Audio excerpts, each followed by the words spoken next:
اور خوشحال زندگی گزارنے لگے تھے۔ باپ کی کمی تو کوئی بھی پوری نہیں کر سکتا تھا، لیکن پھر بھی وہ اپنے باپ کی جگہ پر آ کر اس کی ہر ذمہ داری نبھانے کی کوشش کر رہا تھا۔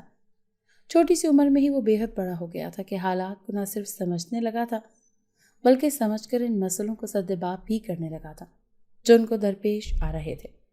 وہ اب 13 سال کا ہو چکا تھا۔ اس کے باپ کو مرے ہوئے 1 سال اور اسے سموسوں کی ریڑھی لگاتے 6 ماہ ہو گئے تھے، اور ان 6 مہینوں میں نہ صرف وہ اچھے سے اپنا کاروبار شروع کر چکا تھا بلکہ شہر کے کونے کونے سے لوگ اس کے سموسے خریدنے آنے لگے تھے۔ وہ اب بے حد خوش رہتا تھا کیونکہ اب ان کی زندگی میں کوئی مسئلہ نہیں رہا تھا۔ اس نے 7 جماعتیں پڑھی تھی، اس کے بعد اس کے باپ کی موت ہو گئی تھی، اور پھر اس نے پڑھائی چھوڑ کر سموسوں کی ریڑھی لگا لی، جس کے بعد وہ آگے پڑھ نہیں سکا۔ اب جب سارے مسئلے حل ہو چکے تھے تو اس کی ماں اسے کہنے لگی تھی کہ اب وہ پھر سے پڑھائی شروع کر لے، اور رہی بات پیسے کمانے کی تو وہ اسکول سے آنے کے بعد سموسے بیچ لیا کرے، تب بھی اتنی ہی آمدن ہوگی جتنی اب ہو رہی ہے۔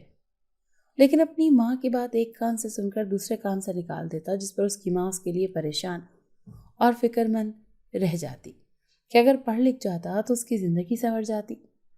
اس کی نسبت اس کی دونوں بہنیں دل لگا کر پڑھائی کر رہی تھیں۔ دن یوں ہی بے کیف اور بے رونق سے گزرتے جا رہے تھے۔ دن کے 10 بجے بابو سموسوں کا سامان تیار کر کے کچے سموسے ٹرے میں بھر کر وہ ٹرے ریڑھی میں رکھ کر گھر سے نکلتا اور شام کو 5 بجے گھر واپس لوٹتا، اور جب واپس لوٹتا تو اس کے پاس کبھی کبھی 1-2 سموسے بچے ہوتے یا کبھی کبھی وہ بھی نہ بچتے۔ بابو اپنی اسی زندگی سے خوش تھا اور اسی زندگی میں مگن جیے جا رہا تھا جب اس کی زندگی کا ایک نیا باب شروع ہوا۔ اس دن بابو کو گھر جانے میں دیر ہو گئی تھی۔ اس شام کے 5 بج رہے تھے جب ایک آدمی عجلت میں اس کے قریب آیا کہ اسے جلدی سے 50 سموسے چاہیے۔ بابو نے اسے منع کر دیا کہ سموسے تو ختم ہو گئے ہیں، لیکن وہ آدمی نہ مانا کہ اسے ابھی کے ابھی 50 سموسوں کو آرڈر چاہیے۔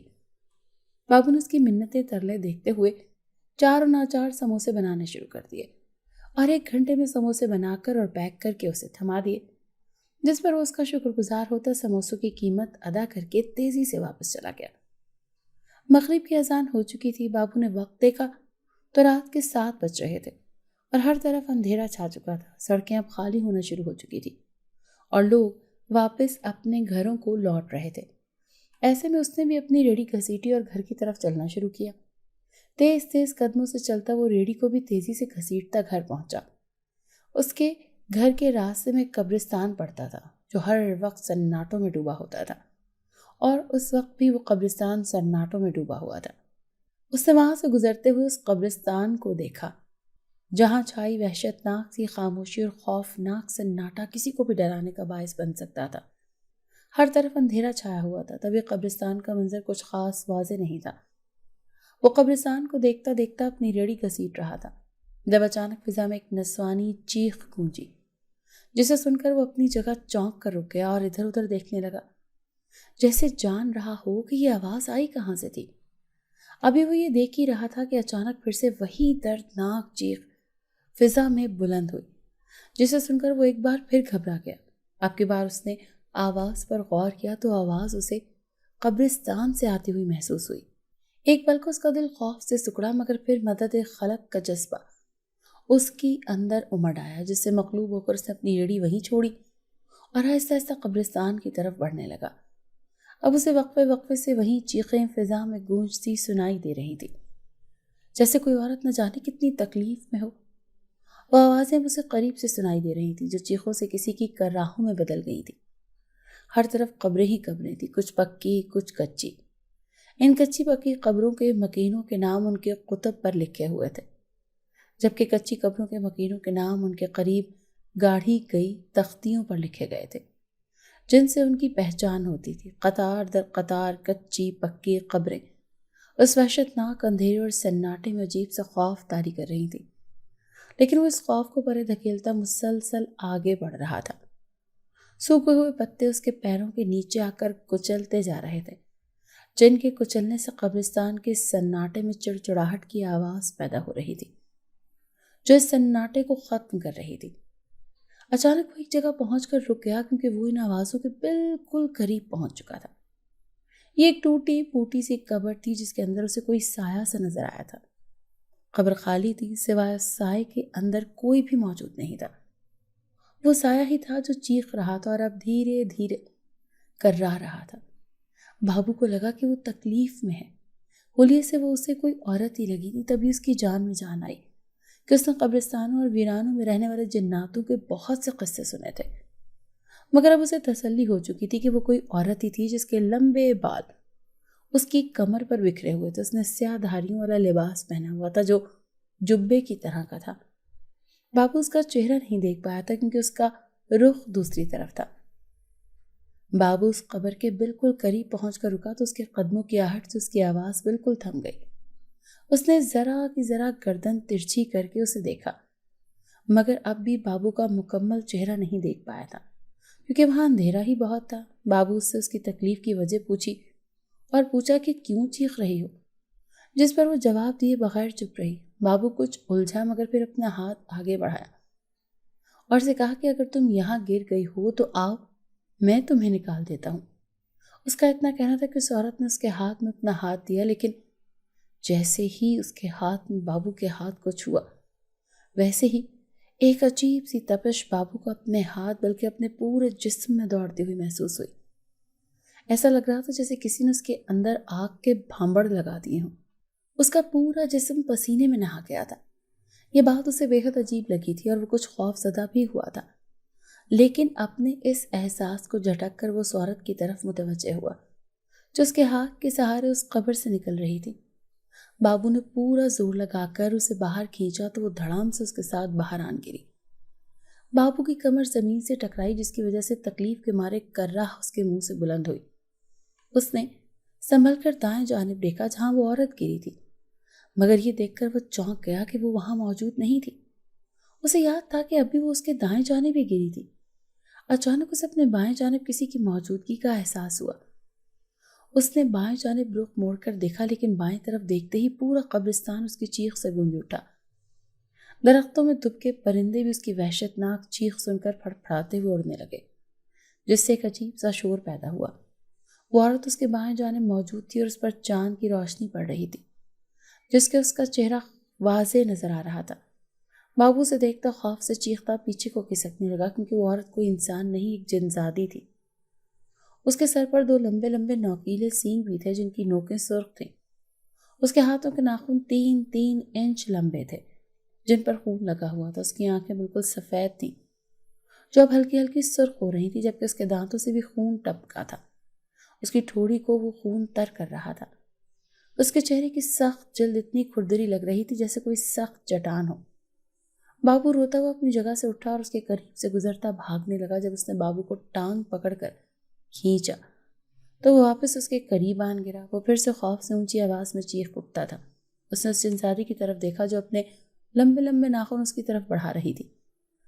بابو کو لگا وہ اسے نوچ کر کھانے والی ہے، تبھی اس نے نامحسوس انداز میں مٹھی میں مٹھی بھری اور اچانک اس کی آنکھوں میں پھینک دی۔ وہ آنکھیں نیچے کرا اٹھی، تبھی وہ موقع دیکھتا تیزی سے بھاگتا قبرستان سے نکلنے لگا۔